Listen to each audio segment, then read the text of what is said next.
Now, speaking of GDP, the U.S. economy slowed in the second quarter, growing at a 2.4% annual rate. That's a worse performance than expected. The scarcity of jobs still cutting into consumer spending. Let's talk about that with David Tice. He's chief portfolio strategist for bear markets at Federated Investors. His Prudent Bear Fund, by the way, ranked in the top 2% among its peers over the past 5 years. David, welcome to the show. Thanks for joining us. Glad to be here, Matt. Let me ask you first about the GDP numbers, because while they were worse than expected, and while we see concerns about consumer spending, obviously, and jobs, we haven't slipped back down into a double-dip recession. Is it possible that we sort of muddle our way through this recovery until an expansion on the other side, say, in 3 to 5 years? Anything's possible, Matt, but I really think a double dip's in the cards. When you look at that 2.4% number, it was helped by 1.4 percentage points by the buildup in inventory. So without that, we only grew at 1%. It was also helped by a 4.4% increase in government spending as the government spent money like a drunken sailor.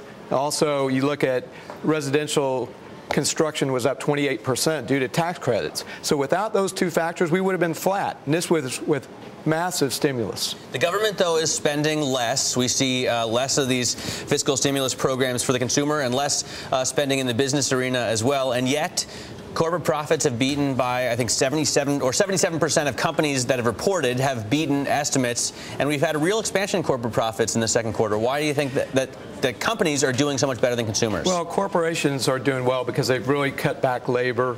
Labor as a percentage of sales are, I believe, at record levels, record low levels. And essentially, corporate profits have been helped a lot by financial companies. Financial companies are generating a lot of the aggregate growth in profits, and the suspension of mark-to-market accounting has certainly helped there.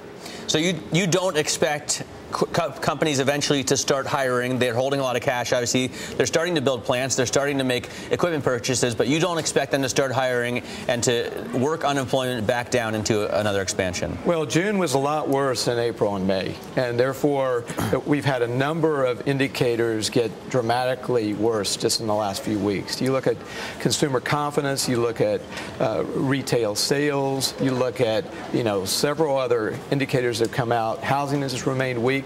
I don't really think housing seems to be bouncing along a bottom, David. Doesn't it look like, at least in housing, you've got to see the next move up rather than the next move down? We saw a slightly better number with the last number, but it's very, very, very low levels. It's still at very depressed levels. And now I don't think that's going to help us at all. You don't think that fiscal stimulus is the right way to go? You are one of the Austrian thinkers on this issue.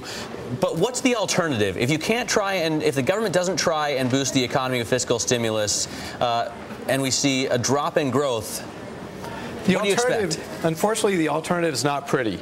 However, it's just like raising a child. You unfortunately have got to take the pain going through discipline. And essentially, we can't be good time Charlie as central bankers and policymakers.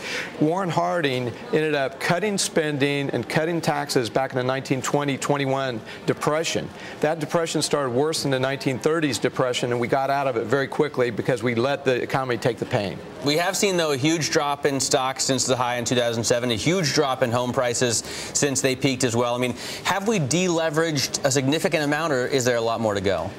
We think there's a lot more deleveraging at the private sector. What's happened ever since '82, we essentially leveraged up the private sector every time, throughout the 25 years. Now we're going through private sector deleveraging that's being offset by public sector leveraging up. That's why we have sovereign debt problems. And unfortunately, you can't end that with this way because overall leverage is still increasing. All right. Hey, David, thanks so much for joining us. David Tice, they are chief portfolio strategist for bear markets at Federated Investors.